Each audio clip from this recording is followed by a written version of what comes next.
50-mile-per-hour winds right along Ludington right now. It is very windy here. Struggling to stand this wind. We have very strong wind gusts that are causing multiple power outages right now across Michigan, especially in portions of the UP and LP.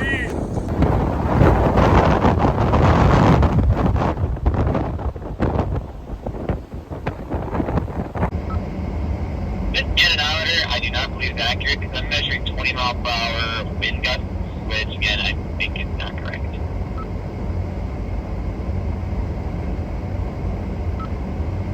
Yeah, definitely not.